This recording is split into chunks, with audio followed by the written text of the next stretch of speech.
بسم اللہ الرحمن الرحیم۔ السلام علیکم ناظرین، آپ دیکھ رہے ہیں انسائیڈر اور on line watch dog official ہمارا یوٹیوب چینل، جس کو آپ سے درخواست کی گئی تھی کہ اس کو سبسکرائب کریں، لائک کریں، شیئر کریں۔ آپ کا بڑا اچھا فیڈ بیک ہے وہ آ رہا ہے، اور آج بھی ہمارے ساتھ تازہ ترین جو صورتحال ہے اس وقت ملک کی سیاسی صورتحال ہے، کچھ انسائیڈر اس کے اوپر گفتگو کے لیے موجود ہیں جناب محسن جمیل بیگ صاحب، editor in chief online news network اور ڈیلی جناب۔ سر بہت شکریہ آپ کے وقت دینے کا۔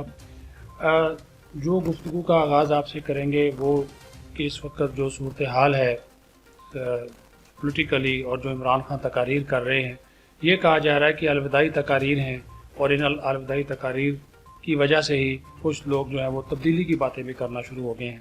آپ کا تجزیہ اس حوالے سے کیا کہتے ہیں؟ بہت شکریہ صدیق صاحب۔ بیسیکلی ہوتا یہی ہے کہ جب آپ یہ کہنا شروع کر دیں تو مجھے لگتا یہی ہے کہ آپ کے جانے کا شاید ٹائم آ گیا۔ بیسیکلی عمران خان صاحب نے جب سے بھی اقتدار میں آئے ہیں، 2 سال ہونے والے ہیں، انہوں نے کبھی ایم این ایز کو، منسٹرز کو، اتحادیوں کو اس طریقے سے ٹریٹ ہی نہیں کیا، بلایا نہیں، ڈیو رسپیکٹ نہیں دی، کیونکہ میں جتنا سمجھتا ہوں خان صاحب کا یہ سٹائل ہے نہیں۔ لیکن اب کیونکہ 2 سالوں میں لوگوں کو کافی چیزیں پتہ چلیں، آپ پارلیمانی سسٹم ہے، آپ اسی سسٹم کے تحت پرائم منسٹر بنے ہیں، آپ کو پارلیمان کو، پارلیمانی لیڈروں کو، اپوزیشن کو، ان سب لوگوں کو ایک ڈیو رسپیکٹ دینا ضروری ہے۔ لیکن انہوں نے ایسا کوئی عمل نہیں کیا جس سے اتحادیوں کو اور ایون اپنی پارٹی کے لوگوں کو بھی مطمئن رکھتے۔ اور جو 2 پروونسز میں ان کی گورنمنٹس ہیں، کے پی کے میں، پنجاب میں، ان لوگوں کو بھی سیٹسفائی کرتے۔ لہٰذا اب وہ وقت آ گیا کہ ان کو سب کی منتیں کرنی پڑ رہی ہیں، سب کو راضی کرنے کے لیے آیا۔ یہ بجٹ میرے خیال ہے اوپر نیچے کر کے پاس ہو جائے گا، لیکن اس کے بعد کے جو مناظر ہوں گے میرے خیال میں وہ خاصے خان صاحب کے لیے اور پی ٹی آئی گورنمنٹ کے لیے تکلیف۔ اچھا بیگ صاحب، پہلی دفعہ ایک ایم این اے کے پاس جا رہے ہیں عمران خان، اور ان سے مل رہے ہیں، ان کے مسائل معلوم کر رہے ہیں۔ حالانکہ عشائیے میں بھی ہم نے دیکھا کہ وہ ایک رکن کے پاس گئے کہ ان کی طبیعت کے خلاف ہے، لیکن اس کے باوجود اب لگ یہ رہا ہے کہ ان کو پارلیمنٹ کی اہمیت کا احساس ہو گیا ہے کہ پارلیمنٹ ہے تو وہ ہے۔ بالکل ایسا ہی ہے جی، جتنے ناراض اراکین ہیں ان کی پارٹی کے یا دوسری سائڈ پہ جو ان کے کولیشن پارٹنرز ہیں، یہ ان کو راضی بھی کریں گے۔ میرا خیال ہے راضی کرنے کی جو بھی کوشش ہو وہ رائے گاہ جائے گی۔ ہر آنے والا دن پی ٹی آئی کے لیے دن کم کرتا رہے گا، وقت کم کرتا رہے گا۔ اچھا سر، تاریخ بھی کچھ لوگوں نے دینا شروع کر دی ہے کہ ستمبر، اکتوبر، نومبر یہ مہینے ہیں کہ اس میں تبدیلی جو ہے وہ آ جائے گی۔ اگر ایسا ہے تو پھر اس تبدیلی کا طریقہ کار جو ہے وہ کیا ہوگا؟ دیکھیں، میرے خیال میں بھی یہ جو ڈیٹس لوگ دے رہے ہیں اس کے پیچھے کچھ نہ کچھ ضرور ہے۔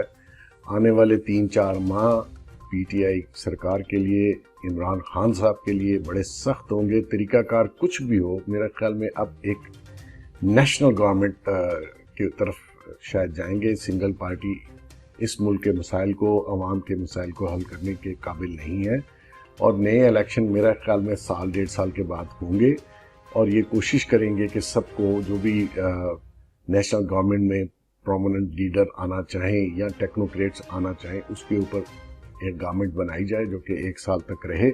اس کا میکینزم کیا ہوگا یہ وقت بتائے گا، فی الحال اس کے اوپر میرے خیال میں بات نہیں کرتے۔ اچھا سر، جو اتحادی ہیں وہ بھی آپ دیکھ رہے ہیں کہ ناراض ہیں، ان کے بھی اپنے مطالبات ہیں، وہ حل نہیں ہوئے۔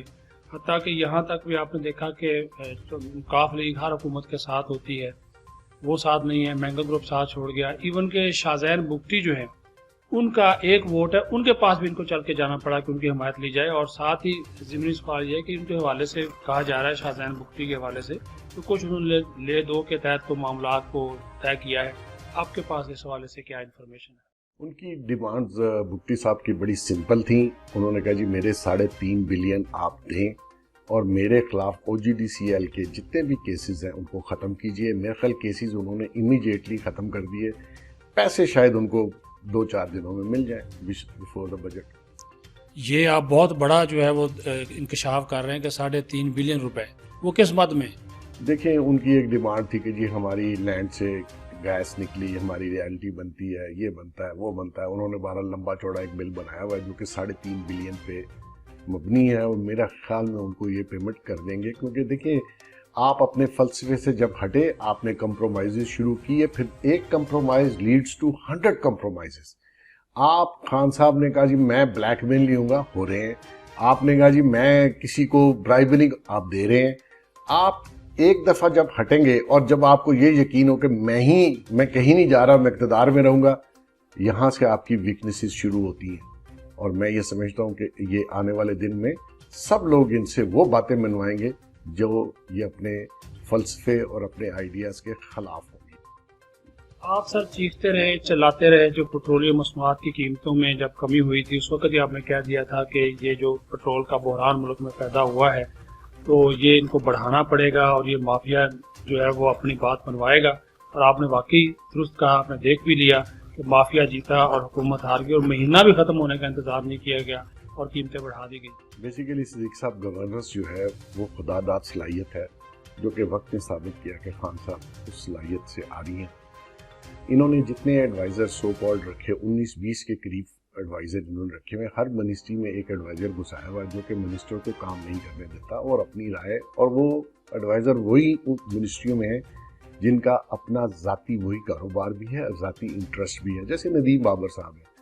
مقصد یہ ہے کہ انہوں نے، مجھے پتا تھا جیسے انہوں نے پیٹرول سستا کیا، پیٹرول شارٹ ہو گیا، انہوں نے 1 جولائی کو ریکمینڈ کیا ہوا تھا 15 سے 20 روپے. جی میرا اندازہ تھا 15 روپے، کیونکہ اتنا بڑا ظلم 1 شارٹ آپ عوام پہ نہیں کر سکتے. پیٹرول ایک ایسی چیز ہے جو مہنگی ہوگی تو اس کے ریلیٹڈ ہر چیز مہنگی ہو چکی سر، ہو جاتی ہے. انہوں نے اوگرا کی سمری کا بھی انتظار نہیں کیا، ایک لیٹر لکھ کر آپ نے 25 روپے. اب آپ دیکھیے، جو اگر عمران خان صاحب عوام کو تھوڑا بہت ریلیف بھی دینا چاہتے ہیں تو لیوی ہے وہ 44 روپیز ہے. جی بالکل 44 روپیز سم پیسہ. اگر آپ اس میں بھی کچھ کم کر دیتے تو عوام کو تھوڑا سا ریلیف ملتا. یہاں سے اگر پیٹرول بڑھانا تھا تو لیوی کم کر لیتے. صحیح. لیکن کیونکہ وہ یہ سمجھتے ہیں کہ مجھے عوام کی کوئی ضرورت نہیں. مشکل فیصلے خان صاحب وہی تھے جس سے آپ پرائم منسٹر بنے، اور اب کسی اور نے مشکل فیصلے کرنے ہیں جو کہ آپ کے لیے تکلیف دہ ہوں گے. عوام اس کا خمیازہ بھگت لے گی، میرے سمیت. اچھا سر، آپ نے بھی لفظ استعمال کیا مافیا کا، تو یہ ہے کون سا مافیا ہے جس کا آپ بار بار ذکر کر رہے ہیں جو اس حکومت سے بھی زیادہ طاقتور ہے؟ مافیا کون سا؟ مافیا تو سارا کیبنٹ میں ہے. جو ایڈوائزر آپ نے لے سارے مافیاز ہیں. ہر انڈسٹری کا ایک بندہ آپ نے، سب سے بڑا رزاق داؤد، ندیم بابر، ظفر میں، ان کا بزنس کیا ہے پہلے چیک کر لیجیے. کبھی آپ اس سیٹ کو، اس دھندے والے کو اس منسٹری پہ نہیں بٹھاتے جو کہ وہ اس کا اپنا ذاتی بزنس بھی وہی ہو. اور اب کیبنٹ میں وہ لوگ بیٹھے ہیں، وہ انفلوئنس کرتے ہیں. اگر ان کے خلاف کوئی چیز آتی ہے تو پرائم منسٹر کیبنٹ میں کہتے ہیں کہ آپ کوئی بندہ ان کے اوپر بات نہیں کرے گا، ان ایڈوائزرز کے اوپر. مقصد یہ گندم سکینڈل ہوا، آپ کی کیبنٹ میں لوگ تھے. شوگر سکینڈل ہوا، آپ کی کیبنٹ. پیٹرول والے آپ کے کیبنٹ میں موجود ہیں. تو عوام کا تو برکس نکال دیا آپ نے، اور آپ کے سارے فلسفے، ساری تقاریر، ساری کی ساری نیگیٹو ثابت ہوئی.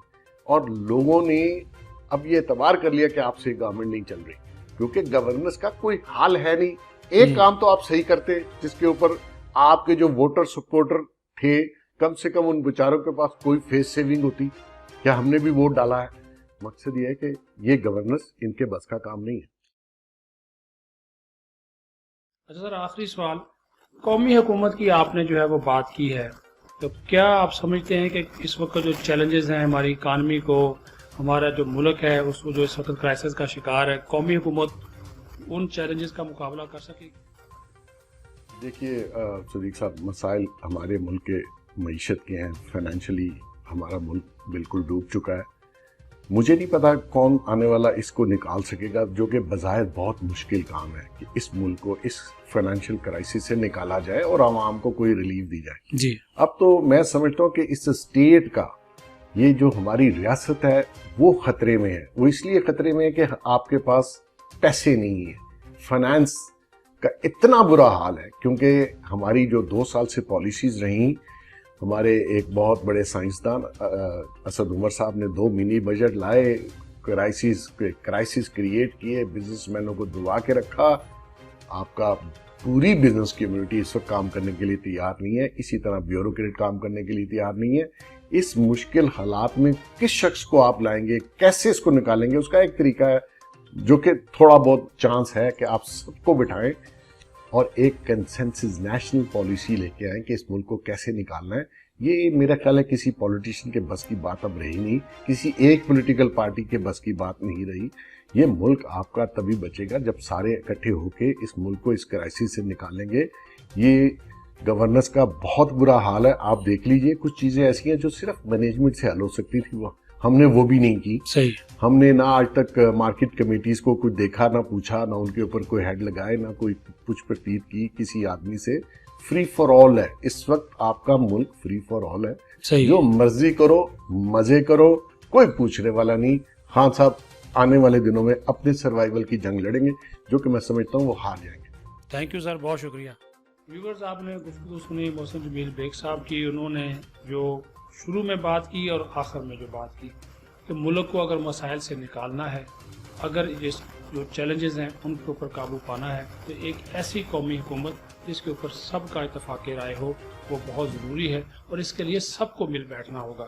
مجھے اجازت دیجیے, اگلے پروگرام تک کے لیے اللہ.